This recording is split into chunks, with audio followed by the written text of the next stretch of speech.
আমরা জানি তন্ত্র শিবমুখ থেকে নিঃসৃত হয়েছে। এর একটি ঐতিহাসিক পরিপ্রেক্ষিত রয়েছে।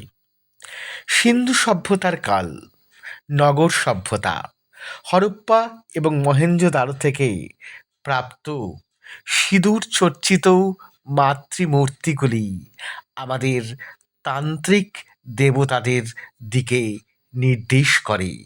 পশুপতি শিবের প্রাপ্ত মূর্তি নির্দেশ করে তন্ত্রাচার্য শিবের দিকে। তাই অনেক পণ্ডিতেরা এই সিদ্ধান্তে উপনীত হয়েছেন যে তন্ত্র সিন্ধু সভ্যতার কালেই ছিল।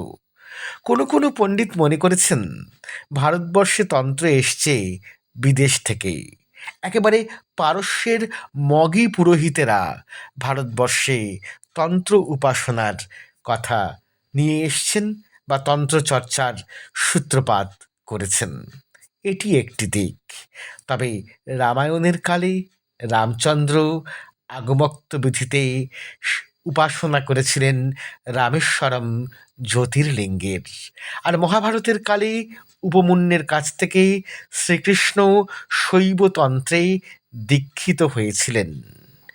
বঙ্গদেশে তন্ত্রের উদ্ভবের আগে আমরা জানব বৌদ্ধ যুগের কথা। বৌদ্ধ একটি সম্প্রদায়, তাকে আমরা বলি ভিপ্পায়ী সম্প্রদায়।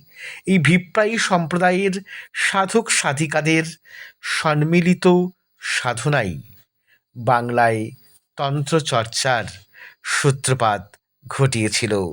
হরপ্রসাদ শাস্ত্রী মহাশয় বলেছেন, সহজিয়া বৌদ্ধ ধর্মের মধ্যেই তন্ত্রের নির্যাস লুকিয়ে আছে। তবে গুপ্তযুগ থেকেই বাংলায় তন্ত্রের উদ্ভব বলে ডক্টর নিহার রঞ্জন রায় মনে করেন। কেউ কেউ মনে করেন এদের মধ্যে রমেশচন্দ্র মজুমদারের নাম অগ্রগণ্য।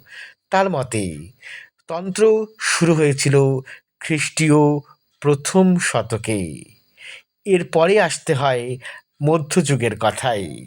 মধ্যযুগের মঙ্গল কাব্যগুলি তন্ত্রের নির্যাস বলে মনে করেছেন দীনেশচন্দ্র সেন শাস্ত্রী।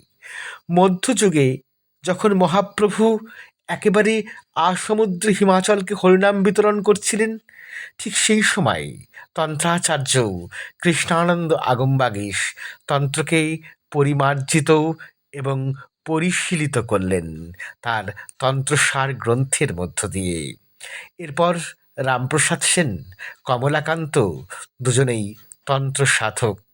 কালীঘাটের মন্দির হয়ে উঠেছিল তন্ত্রচর্চার তীর্থক্ষেত্র, পীঠস্থান।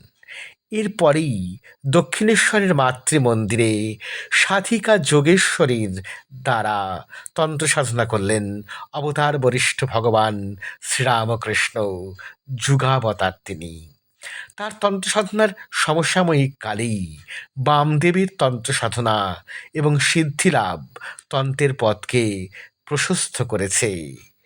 এইভাবেই নিগমানন্দ সরস্বতীর কথা বলতে হয়, দুর্গাপ্রসন্ন পরমহংসদেবের কথা বলতে হয়। এরা সকলেই তন্ত্রকে নতুন দিশা দেখিয়েছেন। নিগমানন্দ সরস্বতী তৈরি করেছেন আসাম বঙ্গীয় তন্ত্রমঠ। এরপর তন্ত্রের বিশ্বায়নের পালা।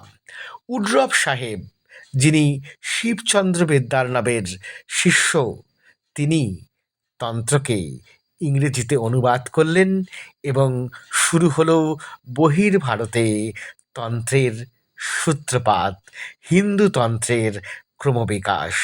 এইভাবেই তন্ত্রের বিস্তার এবং বিকাশ।